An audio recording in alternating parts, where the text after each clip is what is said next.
Hi, my name is Anne-Marie Houghtailing, and today I want to talk about critical conversations and how they help you live your decadent dream. One of the things that I realized very early on in the process of sort of designing my life and my business and figuring out what I wanted to do is at the end of the day, I needed to have all these really important conversations.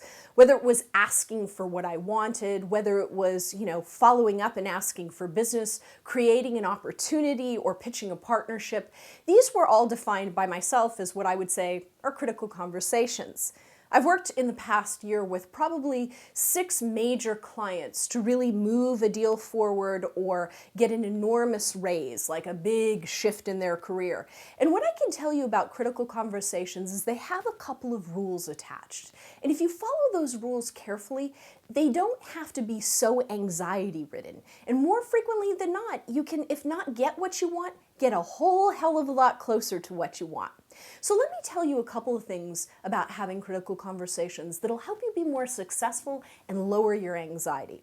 First and foremost, don't be emotional. When you're worried about rejection or you're worried about criticism or you're worried that somebody's going to shoot you down, what happens is you have all this anxiety and that enters the conversation. Do your very best to be emotionally neutral. Approach the matter in a way that's more analytical, that's really fact-based. And one of the things that'll help you to do that is to have a communication plan. Understand when you're going to sit down with somebody, what's your objective? What are you trying to get? And ask those questions. Plan it out. It's okay to take notes. It's okay to go there with a piece of paper and bulleted points you want to make.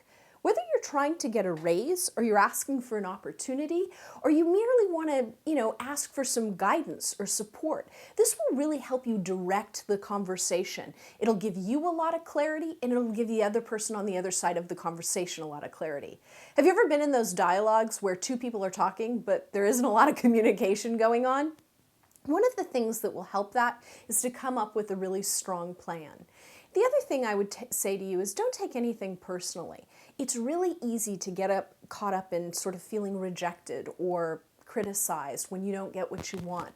But just use it as a learning tool.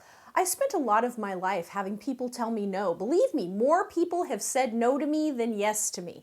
And if I fell apart every single time somebody told me no, I surely would not be sitting here today.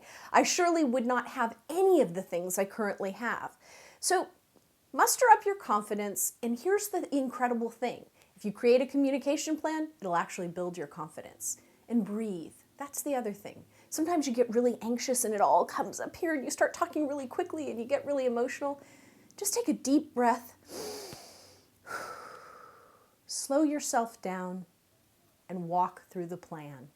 You'll find that those critical conversations can start going your way and you become less anxious and more confident. And guess what?